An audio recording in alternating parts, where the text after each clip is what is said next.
Welcome to Meet the Author, where you can join in on insightful conversations with best-selling and award-winning indie published authors. Your hosts today are Rob and Joan, who themselves are indie published authors, book publicists, and paranormal investigators with Tampa Bay Spirits, based in Tampa Bay, Florida. Thanks for dropping by. And now, on with the show. Hi, I'm Rob. And I'm Joan. I'm so glad that you decided to join our audience today, whether you're watching us live on Wednesday nights at 7 p.m. or if you're listening to the podcast. We just really appreciate you being part of the audience. Joe Conjal is in the house. He says, hi, Rob and Joe. Hi, Joe. Hi, Joe. How are you doing? Paul Hollis says, evening, Rob and Joan. Howdy, Hello, Paul. We're glad that you're here. Welcome aboard. So far, we've had a heck of a week. Our dog has been in the emergency vet 3 times, one time Saturday night, one time early Sunday morning, and then 4 a.m. this morning. Total of about 9 or 10 hours that we've spent there, and they're more not going to than pay that. us for that. Jeez, I don't believe it. They said, we like you very much, but please don't come back. Don't come back. And I said, well, we don't want to see We you don't again want to either. see you either. Anyway, so we want to remind everybody about the Voice of Indie podcast. Tonight's guest is none other than George Dismukes, author and producer, director, and former Hollywood scriptwriter, who we know very well here. Oh, hi, George. He's here. Here, let me read what George has to say. Okay. George Dismukes, I'm here for a sec, but I got to go so I can be a big shot on another show. And you know I ain't no sissy, but I'm sending prayers your way from Missy. Oh, you're a poet, too. I didn't know that. It takes real men to pray. Let me tell you. There you Thanks, George. We appreciate it. At the end of our show, you will get directions on how to get there. We have a little tutorial there that we run for Voice of Indie podcast on Blog Talk Radio for Theme Weeks and Stephen G's. And let's see, episode rewind this Saturday is Canadian author Tom Stewart. That was a good episode. That's 5:30 this Saturday, right here where you're watching right now, 5:30 p.m. Eastern time in the U.S. Want to remind everybody about Book World, The Great Escape podcast on YouTube. Just go to @CJ Peterson. Those are Wednesdays at 1 o'clock Central Time here in the U.S. Next Wednesday at 7:30, we've got a special guest. We're going to be live, and we'll have writer Howard Kaplan. He's the author of Damascus Cover, and that's a full-length feature movie starring Jonathan Rhys Meyers and Sir John Hurt. So it's from, do you remember what year that was out? Nope. Yeah, I don't either. 2016 to 18, somewhere around, I think, but don't quote me on that. I'm sure he can tell us. He will tell us, but he's pretty interesting. He's got several novels that he's written. And that would be next Wednesday, which would be the 14th. The next evening is Haunted Campfire Tales. Mm-hmm. Our subject will be pet hauntings. Mm-hmm. Just go to Tampa Bay Spirits Facebook page as the best place to find out, or go tampabayspirits1.com to find out more information about that. Now, we are going to do something a little different. We're going to start out every show from now on with a ghost story or two around the and campfire. Then we'll talk about, what you've all voted on to talk about. Then we'll get to our subject. Yeah. Want to mention or remind everybody, we're going on a long trip starting at the end of June. We're going to have a couple live broadcasts from Texas, one in San Leon and one in the Fort Worth area. And during that time period, following that, we're going to head on up to Colorado and South Dakota and Wisconsin and all over the place. Tennessee. We're going to stay in the United States. We are not going to go to France or England or Mozambique. But during that time period, we're going to have a few pre-recorded ones, and it's a show that's called From the Vault. So when you see that, you're going to know there's a couple of early shows that we had done. Most of them are double features, and that's for part of July and part of August, that you'll see those. Also, in the news, ready? Yeah. In the news, June 15th is a pre-launch party for the Hollow Man audio book on Facebook. And that's a story of espionage and intrigue by Paul Hollis. And if you've been watching his shorts, he's been really putting out some great shorts. Great, Paul. And pardon me, my Bostonian comes out every once in a while, so it's shorts. Shots. I'll get to that in a minute. Oh, yeah, well, let's finish. That's funny. These guys. Anyway, sorry, some of the comments are making me laugh already. Anyway, I don't remember what I was talking about. What was I talking about? The shorts of Paul Hollis. Oh, Paul Hollis's shorts are. What? Stop. Oh. Oh. They're very good, and he just had featured one with his the person who did his audiobook. And I'm even thinking, and I don't know, tell us what you think about this, that maybe it might be a good idea to have on a voiceover actor on that does audiobooks, and even Gary, who's doing Paul's. Yeah. And we've got one or two in the wings that we'd like to bring in. Also then, Paradise My Prison, I want to remind everybody, by George Dismukes, as a matter of fact, is now available on Kindle Vella. 8 episodes are up now. So they're quite a ways into the book. It's getting very good reviews, by the way. Also wanted to, lots of thumbs up there. Mm-hmm. Magnolia Bluff Crime Chronicles. Just a reminder about those. We have from April, we have Only the Good Die Young by Cindy Davis. And May's release was Who Killed Lily Payne by K.D. McNiven. And in June, this month, a really cool title, Men Lying Dead in a Field by Richard Schwint. So that's really piques my interest. I don't know why. Maybe, I don't know why. I didn't kill anybody. To be honest, I did not. Oh, yeah. Okay. Yeah, he already talked about it on the show, though, remember? That's true. That's true. Marjorie Daring says, I am adding my prayers to George's free pooch. I hope she's doing better. Thank you. I hope she is too, Marjorie. She's sleeping becoming right now. Exhausting. And Joe said, that sounds fun. He was talking about the trip. Yep. And then he also said, you should have Jess host a show while you're traveling. I've thought about it. Yeah. And do you mean the Meet the Author podcast too? Because, she's really good on the Haunted Campfire Tales. So, and everyone apparently loves her hair. It's mentioned every podcast. People love her hair. And Paul says, oh, thank you very much for mentioning me. Much appreciated. Yeah, well, just telling the truth. George Dismuke says, Paradise My Prison even scares me. Don't know how I managed to write it. Right? It's a good story, George. It really is. Joe Bonjel said yes. You meant to meet the author. So now that the show's almost over. No, no, it's not. You're going to Would you like to introduce Regina? Yeah, you're going to scare her. Okay, so our guest tonight is Regina Noel Downing, very busy young woman. Hi, Kirsten. Hi, Kirsten. And that's her publisher. There you go. Fox Point Publishing, Kirsten Hall, who's an author and a publisher. Publishes her books, Regina's books. She writes books. She teaches music. She's got a lot going on. There she is. Hi, guys. Good to see you. Hello. How are you doing? I'm good. I had a busy afternoon of lessons and morning of kids stuff and all that. Summer is here. Oh, it's not snowing up there anymore.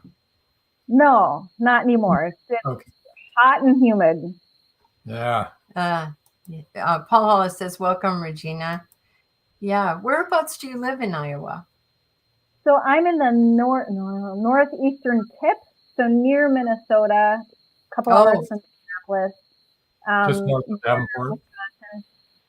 Davenport's a little further south of me. Yeah. So I'm in the very corner. Way up there. Corner, yeah. So close to Wisconsin and Minnesota. So we get all 4 seasons in all their glory. We used to live in Cedar Rapids. Oh, so that's maybe a couple hours from me? Yeah, right. Yeah. Right. The City of Seven Smells. Seven smells, huh? Oh yeah, Seriously, that's what it was always known. only 7 though. They produce cereal and dog food, and they have all these big stacks all around the city, and So you can really smell when You know they're what part of town cooking you're it. in Yep. by the smell. Yep. Wow, that's Yeah. Yeah. It's not pleasant. Not terrible. pleasant. Yeah, it is. Oh, okay. Let me see. Already got a question coming in here. Oh, Joe Conjal says, "Hi, Regina. What instruments do you play? Ever play in any bands or groups?" Oh, well, I play predominantly the piano and the ukulele. Piano is my primary instrument, and then ukulele. And I sing. I'm a singer, probably a singer by nature first and foremost. And then, in my school years, I played the flute. And I did try to pick up the guitar, but versus 4 is too much, and I couldn't do a with my hand because I'm a pianist first. So someday I'll pick it up again when I have more time. Haha. Bands? No bands. Groups? I did, community choir for a little while, but I kind of just do my own thing. Sometimes, there was a while where I would perform at one of our coffee shops every month, and sometimes I would do the farmers market. Sometimes I get hired for, funerals. People like me for funerals. Funerals. I would Yeah, not nobody like that. Yeah, nobody likes me for weddings. I'm not sure how to take that, but so yeah, I do some of the odd sort of performances just solo. I usually accompany myself on the piano and sing. So not that I wouldn't be interested in being in a group, but right now performing isn't really my priority. I do it by request, but I'm so busy teaching and, writing books and being mom. I don't have much time for that. Boy, that's the truth. That's busy. Joe Conjal says, "I play guitar. Used to play in a band back in my younger days." Oh, fun. Yep, Super you're going to love this tonight, Joe, because she's going to sing from one of her books and play her ukulele. Yeah. So, ukulele, not the guitar. You don't want to hear me play the guitar. No, as I said, the ukulele. Yeah. So that'll be fun. Right. It's the first time we've done that on the show. So groundbreaking. You're a pioneer. Yes, Regina. No pressure. You probably shouldn't have told me that. Oh, we've already heard you sing. You're great. Yes. Yeah. Really, really good. So, we've got another comment here. Oh, it's Becca Jones. Oh, it's Lonnie and Becca Jones. Hello. Hi. How are you guys? We'll be up in your neck of the woods and meeting you in a couple of weeks. Yeah. And also, if you see me, I'm looking down at my phone a lot. It's because our granddaughter-in-law has been in the hospital in labor since last night. That sounds funny. Our granddaughter-in-law. Yeah. Our first great-grandchild may be entering the world at any moment here. So I don't usually pay attention to my phone, but I keep getting updates. Her name is Amelia, right? The baby's name will be Amelia, and the mama's name is Hannah. Yes. And Hannah's probably pretty tired by Probably now. tired and ready to finish that off. Yeah. Maybe never have another child. And what number is this? Her first? It's her first. Okay. Yeah. After a first experience like that, maybe that would be the last. Lonnie and Becca say congrats to you both. Thank you. And Joe Conjal said thank you. Yeah, we're really excited because our oldest grandchild is almost 30, but our youngest is 8. So it'll be so nice to have a baby. All right. So let's turn this show back around to our guest here. How exciting. Oh, I thought it was all about us. Well, it has been so far. Dun-dun-dun. So how did you get started writing? Oh, accidentally. Writing books, being an author was, I don't think, ever on my radar. I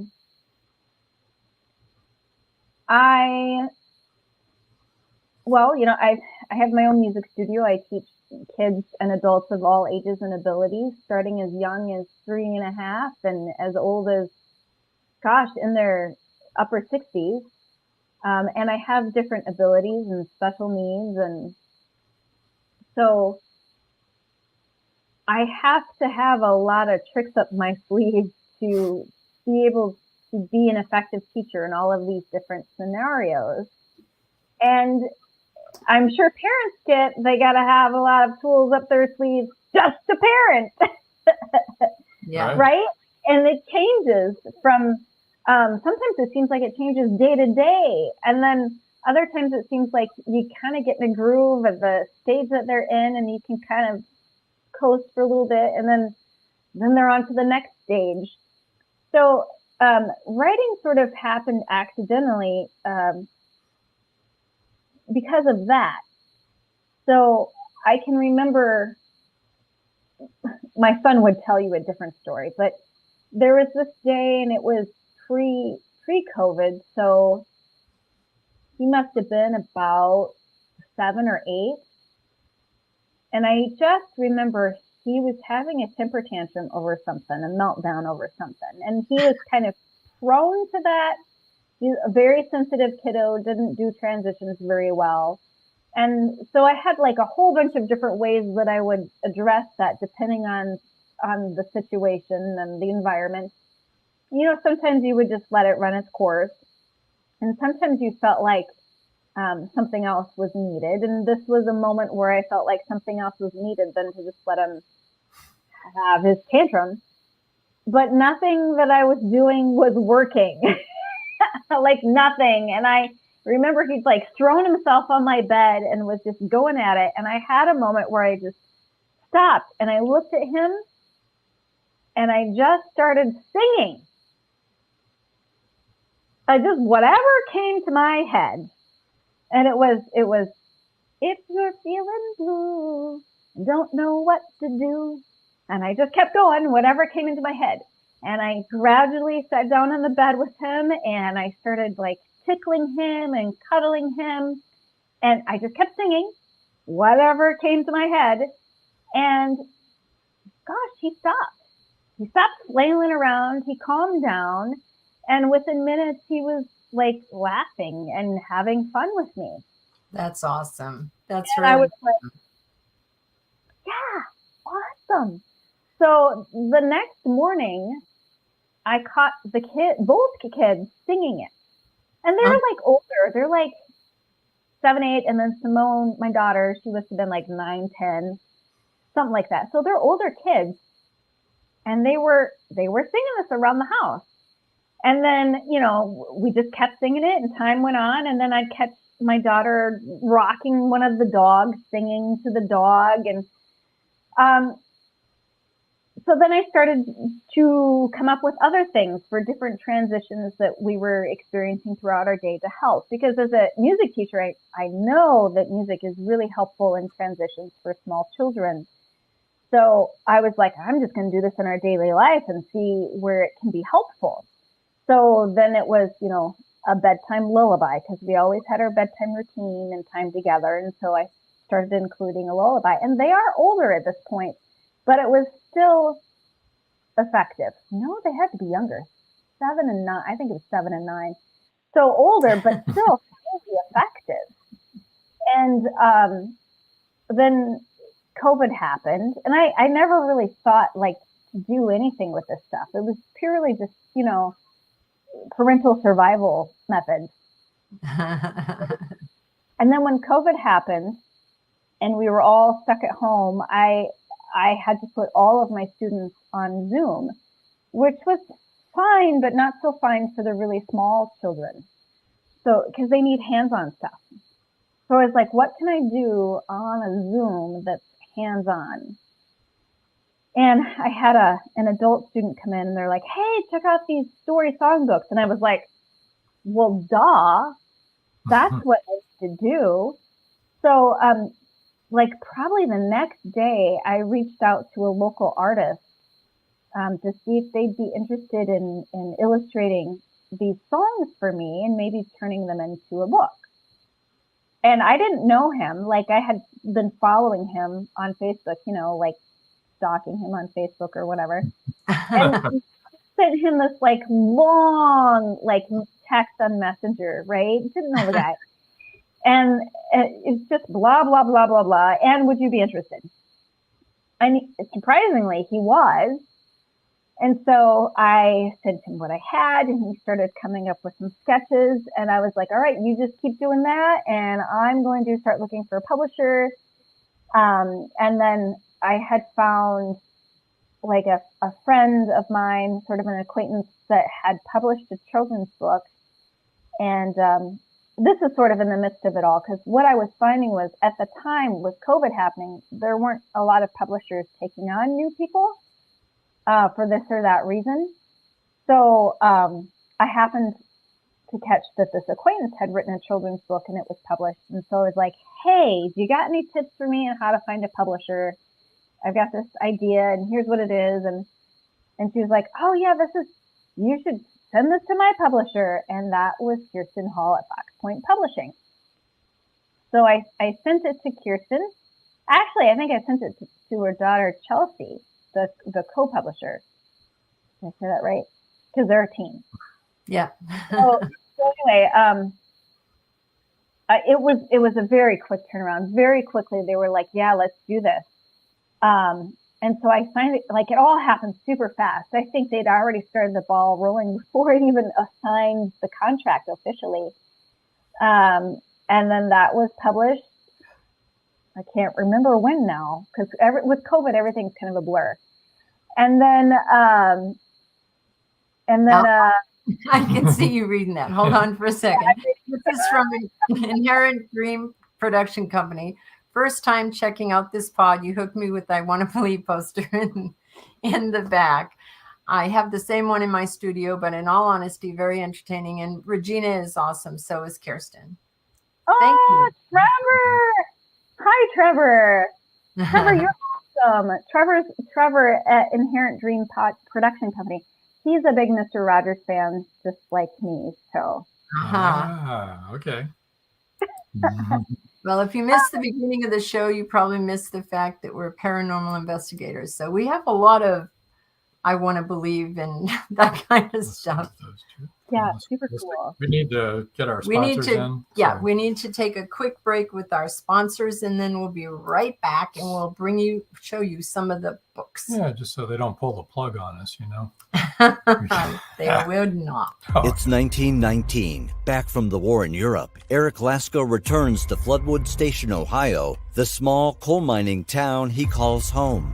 There, he faces new foes. One poses a threat to his personal long-term relationship.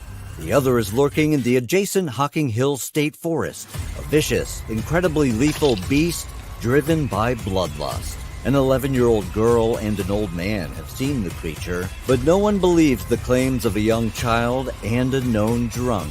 When the first body is found, Eric, his father and brother, become suspects in his grisly death.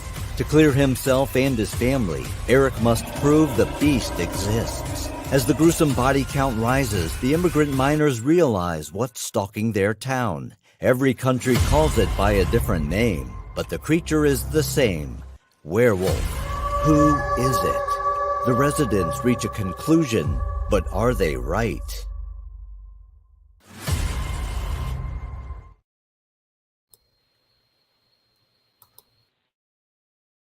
Now on Kindle Vella.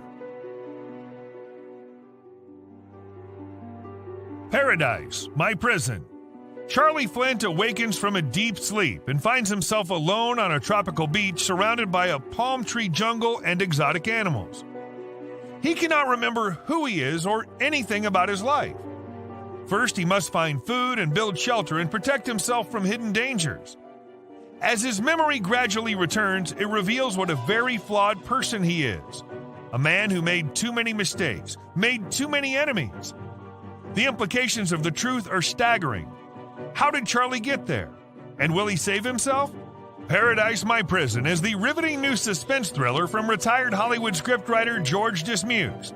Published by Fresh Ink Group, Paradise My Prison is on Kindle Vella with 3 free episodes. Paradise My Prison by George Dismukes. The clock is ticking. Can Gracie uncover the truth? Philip Pliant is the wealthy opportunist plastics dealer and CEO of Pliant Industries. He's also a master thief, creating a pervasive threat to the manufacturing infrastructure in the Caribbean islands markets. With the cartel as his stealth client, the naive city leaders have been seduced, enabling the production of more than 3-dimensional building materials. The expected profits are monstrous. Is the art group, now led by Gracie and the family heirs, strong enough to win against this predator? Can JJ's cats act on the root cause analysis in time? Will Gracie be able to squash Pliant and the cartels? Gracie never considered their lives would hang in the balance. The clock is ticking. 5, 4, 3.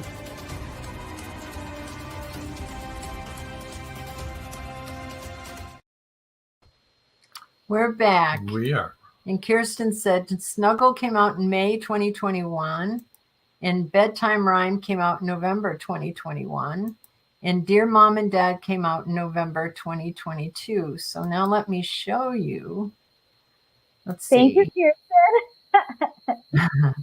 Such a whirlwind. I honestly, like with COVID and everything, it just all seems like a big Blur. whoosh. Yeah. So here's the Bedtime Rhyme. That's really cute. You want to tell us about that a little bit? Yeah. Well, the Bedtime Rhyme is my kids' bedtime routine since they were little. I mean, now that they're a preteen and a teen, it's quite a different variation. But always, since they were babies, we would have a routine of, evening snuggles and, music, books, all of that. Just having that real time for connectedness, because the days are so busy. And it really helps our children to wind down when they have that real intimate connectedness. So, the bedtime rhyme is our routine, and it has in it space built in for sharing, not just for parents sharing with their kiddos, but for kiddos to share with them. But they kind of need that to be modeled. Like you have to give a little bit too, so your kids know that it's safe and okay. And it's all 3 of the books have a section in the beginning for parents and caregivers to help them, to give them some support. Like, why is this particular issue so significant? Why are snuggles important? Why is physical contact for a child important? Why is having a, connected bedtime ritual important? And Dear Mom and Dad, like, why is creating that space for like real time with your kids important? So there's, every book has a section to help support parents and caregivers. And it's just short, so it's not like you feel like you're reading a freaking novel. It's short, like the fine points. And then the stories themselves are designed to be read with the family unit, whatever that unit looks like. And so the Bedtime Rhyme features different families, blended families. There's not one particular character. So we try to feature different ethnicities and different types of families. And then the focus is on, there's a little story, there's space built in for sharing, and then it leads into the lullaby. And the lullaby is designed to leave children and caregivers feeling connected and valued. And then the last thing that is said before you part ways for nighttime, or some people still do close sleeping, which I'm a big fan of. So the last thing that they hear is, I like you just as you are. And I do. So it's just like the best way to send your littles off to bed. That's the Bedtime Rhyme. And then another book, actually, I think this one came first, wasn't it? That came first. Snuggle was the first one. And then the newest one, so I have these out of order a little bit, guys. I'm sorry, was Dear Mom and Dad. Dad, it's the newest one. And that one is written sort of from the child's perspective to share with parents. It's almost like the children are reading a book to their parents. And mind you, these are all story song books. So you can read it, you can sing it, you can uke it, you can piano it, whatever works for you. But we all tend to learn a little better when music is involved. And also children, it's an easy way for children to communicate their needs if they don't feel like they have the words to say the thing that they need to say. They can hum the tune or sing the tune. So often, Dear Mom and Dad is about remembering what it was like to be a kid, because we get so caught up in our world of adulting that we forget what's really, really important to our littles. And in that forgetting, we really miss something. We miss that connection. We miss those really valuable, opportune moments simply because we forget what it was like for ourselves. And so many of our parenting decisions and issues can really be kind of resolved if we can just take a pause and try to remember what it was like for us.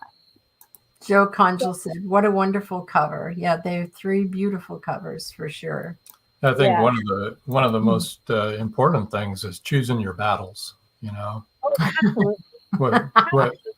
what is really important here? You know, we've had to. Says the dad of 6 very strong-willed, opinionated We've had people. to choose a few battles ourselves. So yeah, like a good battle is you don't run out in the middle of traffic. right, get out of the middle of the road, you dope. Well, I don't care what you wear to but... church or school. It doesn't matter to me. Right. Right. So, yeah. Pick your battles. Yes. For sure. Of course, it'll be different for every person. Yeah. Absolutely. So all 3 of them are really designed to help foster emotional intelligence, not just for children, but for families. Like, I remember just having times when my well, even now, that I'm just like, I don't know, like, where's the handbook? And wanting to have had more support in those things. And so these are kind of the things that I would have liked to have had when my kids were really little. And even now, they're still valuable. Like, we just lost one of our puppies 3-4 weeks ago. Yeah, that's what you said. Yeah. And it hit my son really hard. Yeah. And I won't say was particularly surprised. I was kind of glad that it hit him the way it did, because he used some really good coping tools. And I was glad to be the observer of that. And I remember one day, because, you know, it's like a wave, you know, sometimes are easier than others. And one day he had another slump down, and I just came over and sat beside him and started singing the snuggle song. Yeah. And even now, like, he's 12 now, and that helped. Yeah. Yeah. Everybody needs help when they're grieving. Yeah. So while you may think that these are sort of silly, just kid-friendly books, they're really sort of generational. I've even heard of people taking them to the nursing home, Snuggle especially, to sing to their older parents. Oh, that's nice. That is nice. So, yeah. Well, do we want to Yeah. go ahead and you got something that you wanted to share, right? Yeah. You were going to sing from one of the books? Yeah. We can do Snuggle, or anyone. You guys have a preference? Your choice. Author's choice. Author's choice. Okay. Yeah. We'll do Snuggle. Okay. So I should show you. So the illustrator, Matthew Havron, where is it? There we go. So he's so good. He put my son in the book. Aww. Son, and that's me. And yeah, the pictures are just so beautiful. They are. It is beautiful. the colors, he just really gets the feel. And I should say each book has the sheet music in the back. Each book has it. Wow. So it's got chords and sheet music, so you can play it on the piano or the guitar or the ukulele, whatever your preference is. That's really comprehensive. Really well done. It's a beautiful book. Yeah. Thank you. Yeah, my illustrator is amazing. He just gets the feel like just how I want it. Okay, so I have to take all my bangles off because they get in the way. A little snuggle because if you're feeling blue and don't know what to do, I've got a thing or two that just might see you through. First, I'll give you a snuggle that'll turn into a tickle, then a wiggle, and give a little giggle. If you're muddled, just ask me for a cuddle, and I'll give you one, 'cause I love you, honey. Some days are really rough, you just don't feel so tough. There's one thing we can do to chase away those blues. Share a little snuggle that'll turn into a tickle, then a wiggle, give a little giggle. If you're muddled, just ask me for a cuddle, and I'll give you one, 'cause I love you, honey. So remember this, my dear, it's okay to have fear. Just grab a friend or two and chase away those blues. Share a little snuggle that'll turn into a tickle, then a wiggle, give a little giggle. If you're muddled, just ask me for a cuddle, and I'll give you one, 'cause I love you, honey. Yay! Wow, that really was good. wonderful. Excellent. Oh my gosh, that Good was job. amazing. I love it. You should sell a record along with that book. Yeah, there you go. Well, if for those who are not musically inclined, they are on YouTube. All three are on a playlist on the studio YouTube page. Okay. We Now, will Joe share that Conchel address. says, that was awesome. From now on, all guests need to sing instead of doing a reading. Okay, I Joe, like it. you're first. You're first, Joe. And Kirsten Hall author said, or if you're not talented like me, you can simply read the book. We have options. Options are good. George Dismuke says, got a split. Great song, Regina. Bye, Bye, George. George. We'll Thanks for miss hanging in there. you. We'll try to tune into it tonight. Mm-hmm. Yeah. Well, that was really awesome. That was. That was really great. Really enjoyed that a lot. Yeah, they're just simple songs. They're like really, they're all written in the key of C, so anybody can learn them and sing them very easily. They're conversational, and they're not for like being awesome. They're for connecting, assisting people with connections. And that's sort of my jam. I had a traumatic childhood, and I realized that the way that I teach and the way that I parent is sort of partly how I'm healing my own traumas, and that's sort of my outreach, is helping teach other parents and caregivers how to do better, right? Because we all have our stuff from our childhood, but you don't have to let it run the show. Like, how can we do better and not just help our own children in their growing, but really help our own healing? Yeah, and the more tools you have in your wheelhouse, the better, right? Agreed, 100%. Yeah. Yeah. Okay, well, we're going to take our second break, our last break here. And then when we come Until back, the we're end of going the to, show, until the end of the show, of course. But when we come back, we'll tell everybody how to reach you and talk some more. We'll be right back. Don't go away, folks. Don't go away.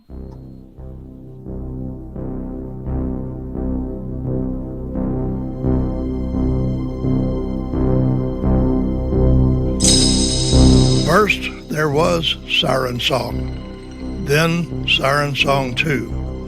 Now comes The Siren Hunter, a continuing saga about Angie Holland and her never-ending battle with the mythological denizens that are not even supposed to exist. Is The Siren Hunter a conclusion to the undersea horror?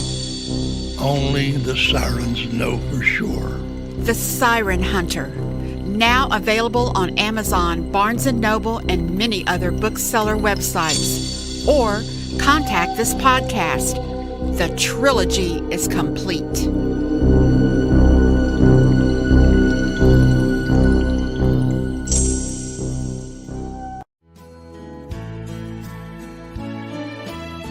People who like to read want to get their hands on books by Becca Jones.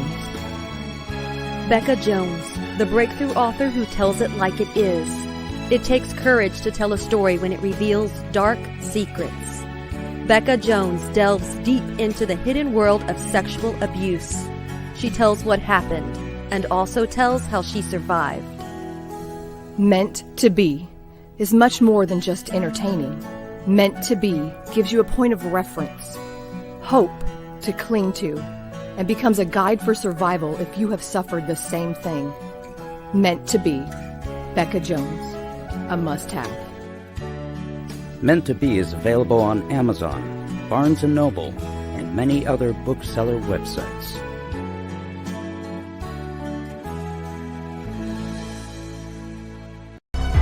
Madison Jackson loved being a cop. A young girl is raped and murdered near Burnett Reservoir. Madison vows to get justice for the child. Madison travels to the heart of Mexican cartel country. She is kidnapped, tortured. Will Madison ever make it home?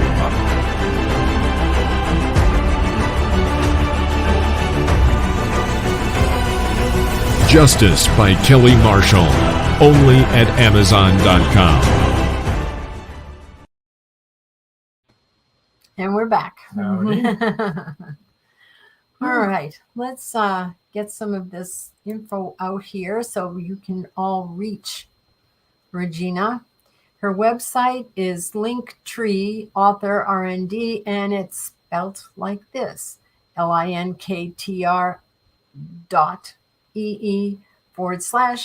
AUTHOR Okay, and then here's another website. This happens to be the Fox Point one. It's foxpointpublishing.com/author-Regina-Noel-Downing. And that's Fox Point with an E on the point. FOXPOINTE. Pointy.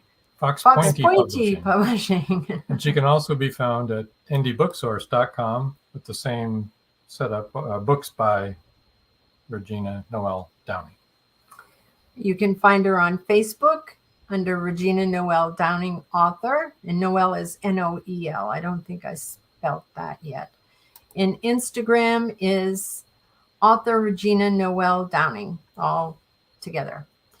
And then you can find her on YouTube at Regina Noel Music Studio, which is what Regina was talking about a little bit earlier, right. That you can hear all of the music there. And her email is author.reginanoeldowning@gmail.com. All right. Let's go ahead with the book giveaway. You want to give away Absolutely. A book here, don't you? Yeah. This is a beautiful book, very nicely done. And really? Would look really good on your coffee table if you don't have any kids even. So your book giveaway this time is the first person to email author.reginanoeldowning@gmail.com will win a signed paperback copy of Choice. That's U.S. only, folks. There's the 3 books US right only. there Regina's showing you. It's Give a Little Snuggle, Bedtime. What is the title? I'm sorry. Sorry, I can't find Bedtime it. Rhymes. Bedtime Rhymes. I got it. There you Bedtime go. Rhymes. Had a little senior citizen moment, and then Dear Mom and Dad. So yeah, all three are very beautifully done. Nice job by Fox Point, I must say. Yes. Right? It was. Yeah, as well as you and your illustrator. I'll just leave your email up there for a while so people. Yeah, and if you email me, I will sign it and also send you a matching ukulele pick. Oh yeah, cool. Yeah, each book has their own pick. Oh, that's sweet. Not a whole ukulele, but just the pick, right? Okay. All right. Joe says, Regina, do you think you would ever branch out from children's books? Maybe write a young adult mystery? Good question, Joe. That's a good question. Yeah. I think it's a good idea. Not at this time, because I think my focus right now is really on the family unit and connectedness, because my upbringing was just so traumatic that it led to a lot of problems as an adult. And I think that's kind of my outreach right now. So I do think about writing other books, but more in the realm of informative type books for parents and caregivers, and educators, things in that realm, than YA mystery. It's just not on my radar right now because I'm so in the middle of all of the other stuff. I've done a lot of healing for myself, and now that I've gone so far, I'm like, oh, the next thing is I need to help others, and yeah, it's just such a big passion of mine. I don't feel that I can stray from that at this time. Maybe later. Maybe someday, huh? Yeah. I mean, because this has been very helpful, don't you think? These 3 books.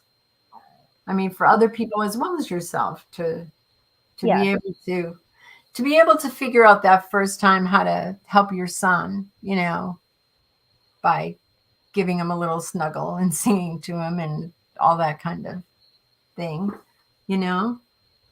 Yeah, I think in the era of social media and phones and internet everything, it's easy to lose some of those basic connectedness moments. And so we kind of have to go out of our way to make them.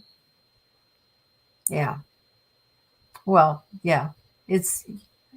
I think it's the same thing with anything in life. You have to do it all mindfully. Agreed.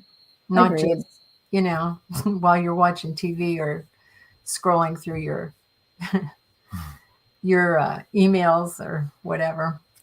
Right. Okay. Kirsten has a suggestion for your future mystery book. The Phantom Ukulele. Do you hear this music? Oh, I could see this going a lot of different ways, Kirsten.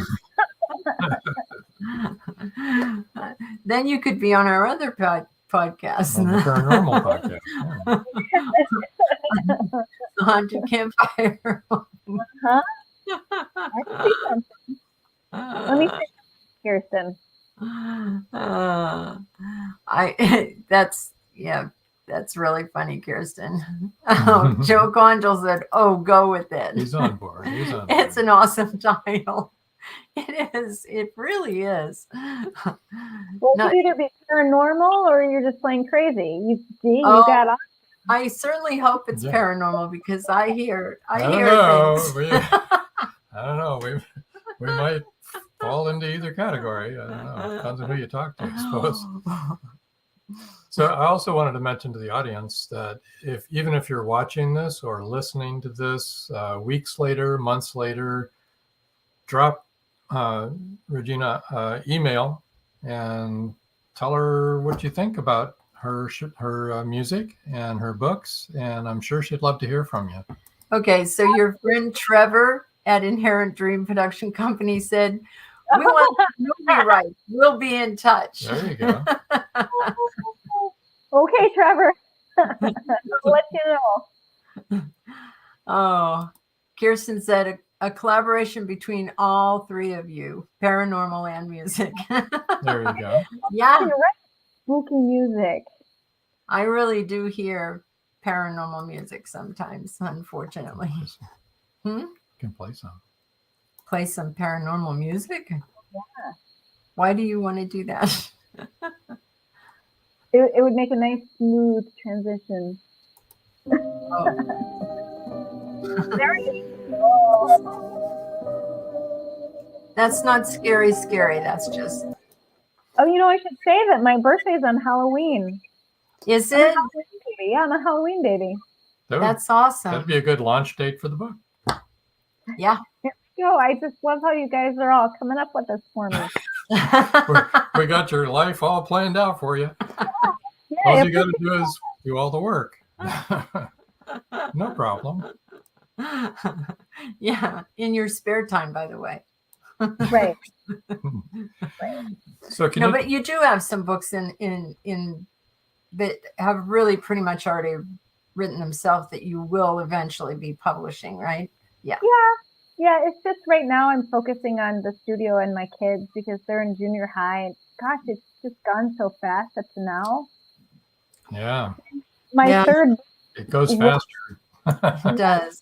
The third book was really about making space for your kiddos and being present, because it does go fast. And so I'm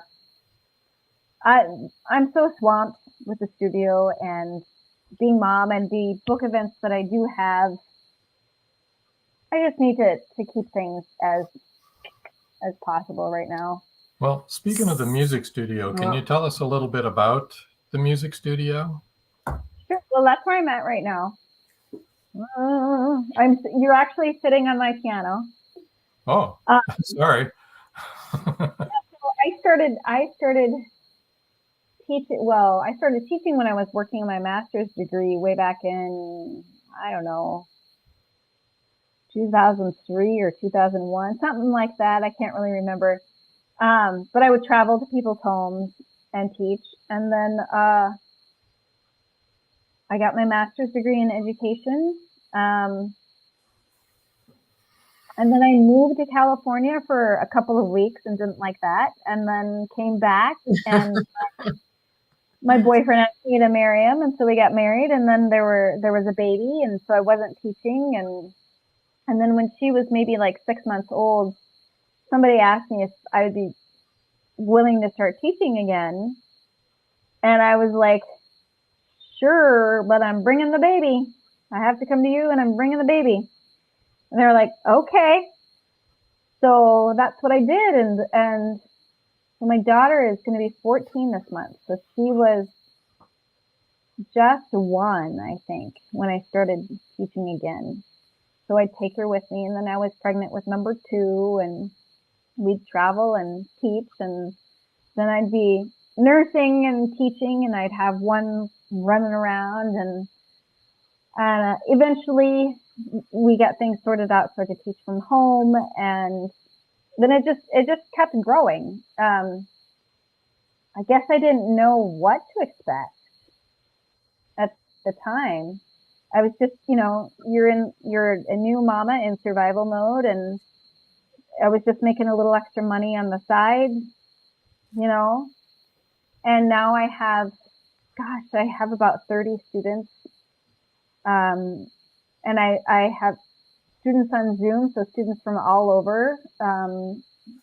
I have students in Saudi Arabia, and I've had students in California and Florida and Minnesota and just all over. That's great. So they're mostly piano? Piano, voice, and ukulele. So I have my teacher training certification from the New York Vocal Coaching Company in New York City with Justin Stoney, and that's pretty dang cool. So I can teach like any style of singing really, and that's a lot of fun. So I do it all, and I have all ages, like I said, as young as 3.5 and as old as in their upper 60s, and it's just become, it's not a job, it's just like a way of life for me. I really love it. I just really dug in, and in my teaching, it's not like I'm normal. I wouldn't say anything about how I teach is normal. I'm very focused on the fundamentals, but equally, if not more, it's not more so focused on each student's emotional state at any given time, because I know that when it comes to learning anything, you can't learn if you've got other stuff going on. No, Yeah, you that's can't true. make decisions or think or anything. Right. Kirsten Hall says, ask Regina about her TV inspirations, TV in regard to Mr. Rogers. Yeah, I kind of fantasize about maybe being the next Mr. Rogers. Yeah, because I'm really in tune with, you know, a person's emotional state. I can just, you walk in the door and I know I know what's up. I know there's something up, and pretty much we're not moving on with a lesson until we've dealt with whatever. And honestly, I find that gives me the best results overall with a student, because when I take that space, then they're primed and willing to learn and listen and cooperate, and it's an exciting journey for them versus AT double hockey sticks, you know. Right. Joe Conjo wants to know, do you have a red sweater? I do, but it's not a zip up. I need, you know, I actually do kind of have a uniform. I mean, for a while I tried like dressing up for lessons, and I've gotten so busy that I don't really have time to do that. So I've sort of created my own little uniform, which is like sneakers,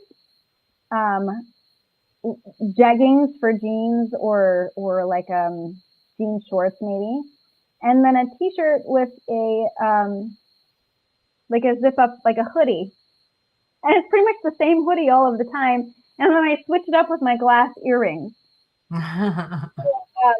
So I kind of have a uniform, and I was like, the other day it dawned on me, I was like, well, this is very Mr. Rogers of me. So Marjorie has a question. Marjorie Deering, how much collaboration went on between you and your illustrator? Or did you leave the images up to the artist, Regina? I ask because I have a children's story I'm thinking of publishing, if I can figure out the process. Well, there's a lot of different ways you can do it. I was very fortunate because I'd been following my illustrator for a while. I've been talking to him for a while to get a feel for his art. And when I reached out to him, right away he was interested, and he has young children of his own, and he kind of has a similar heart, I think, you know, a passion for families and children, and he's a musician as well. He plays the ukulele better than I do. And so when he read my stuff, I mean, I had some guidelines. I was like, well, please make sure that each of my child is featured. The first one, I think only my daughter was featured. So then when the second one came along, I was like, you're going to have to slip her in there somewhere. You know, we don't want any hurt feelings. And then the other guideline was, I want these to be all inclusive. So there's not one character. I wanted them to be all inclusive so different families could see themselves within the book and feel like we were speaking to them, because the pictures are as much a part of the speaking as the words in the song. And so those were kind of my guidelines. And from there, he was just amazing. Like, because he's a musician too, he was able to use the colors in a way that gave the words feeling. Like, I mean, look at that cover. Yeah, it's beautiful. You know? And if he did something that I wasn't like 100% on board with, all I had to do was say, like, I think this cover was more red initially. And I said, red is kind of reads rage to me. I was like, we need to pink it up or something. So then he redid, and this is what he came up with. And I like this quite a bit. And so like, let's look at that. Like, the colors are just so fantastic. Beautiful. and the colors themselves, like the way he did it, just portray emotion in themselves.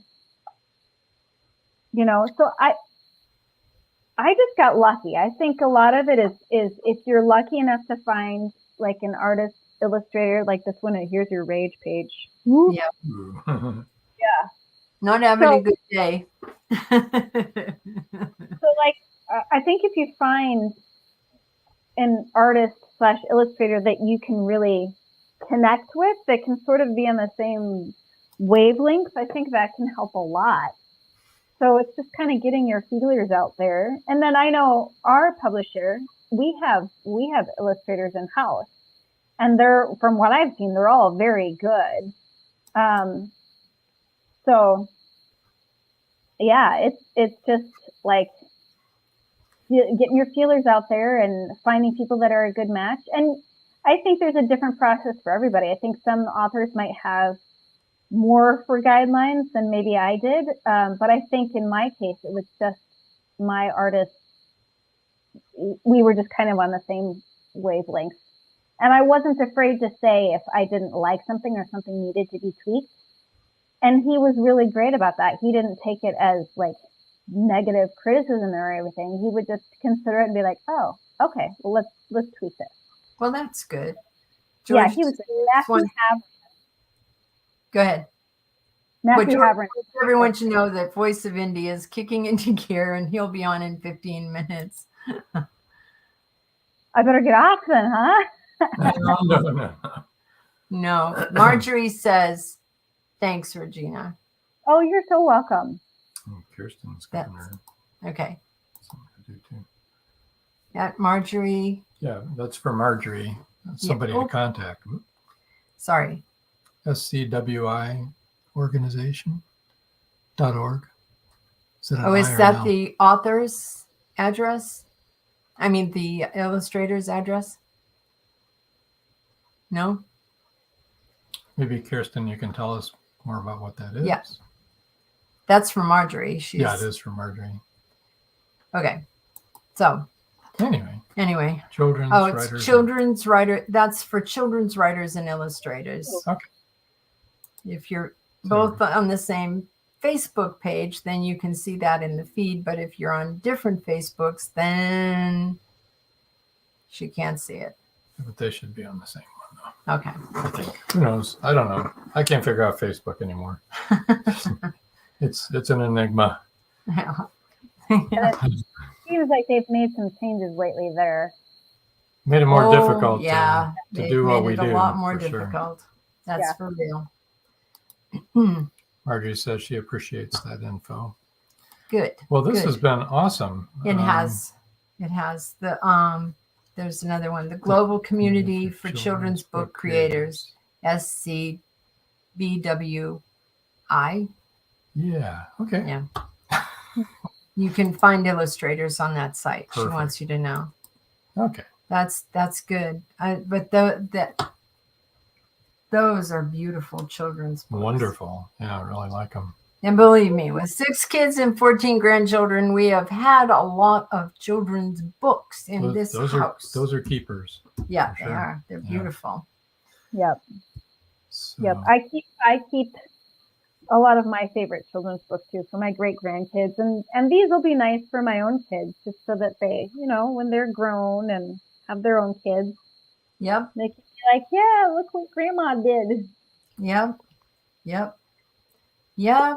Like we're still waiting for that great grandchild. Next time we're on, we'll be great grandparents next time we're alive, but God willing. Because that'd be a heck of a long labor. Poor Hannah. Yeah. Lord. Well, Regina, I want to thank you for joining us tonight and sharing with us. It's really been great. Letting us into your studio and your world. And I love that book and the song. Yeah, and your whole concept and what you're doing with it. Thank you, guys. Good. I mean, I loved it. I loved that song so much. I really did. Right. And the way you sing it. Beautiful. Let me know when that baby comes and I'll send you one. Okay. Ooh, it should be tonight. Should be tonight. Great show tonight, as always. Thank you, Regina. And of course, Robin Joan. Thank you, Joe. Thanks, Joe. Oh, thanks, Joe. Paul Hollis says, thank you, Regina. And as always, Robin Joan. Great show. Thanks. It's actually, there's only one guy, and he's got two different accounts. No, I'm just kidding. That's not true. One of my students today was like, should I get on and ask like bizarre questions? I was like, no, don't thank do that. you. Don't need any help, right? Believe me, our audience has there you go. Many good questions. Yes, they do. Yeah. So we're going to move you over to the side. And Kirsten says, good seeing. Okay, you're good seeing hiding all of it. you. Thank you. Good it's seeing on the screen. All Thanks. of you. Thanks for having Regina on the podcast. It was definitely our pleasure. Yeah. Good to see you, Kirsten.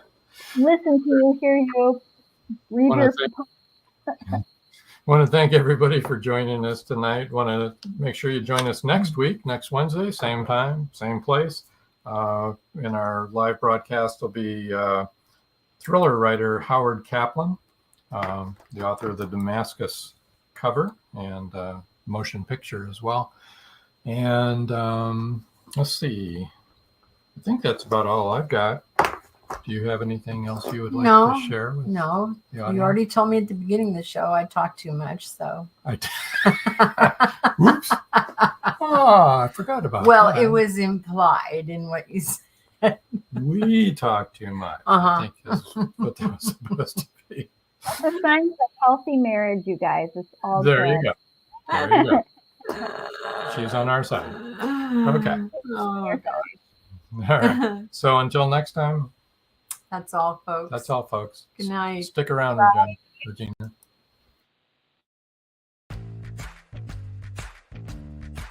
Live every Wednesday, your Voice of Indie hosts Beam Weeks and Stephen G's welcome authors, musicians, publishing industry pros, artists, and assorted creative guests for an exciting interactive hour. Call in during the show or post questions and comments on Twitter for responses in real time. Meet your favorite indie creators, learn inside tips, network, and promote your work. The link for each week's show is pinned on Twitter atop @VoiceOfIndie, and you can receive the link every Wednesday morning in your inbox by subscribing to our newsletter at freshinkgroup.com. Check out Voice of Indie every Wednesday on Blog Talk Radio and catch hundreds of episodes archived everywhere from our websites to our YouTube channel and Spotify.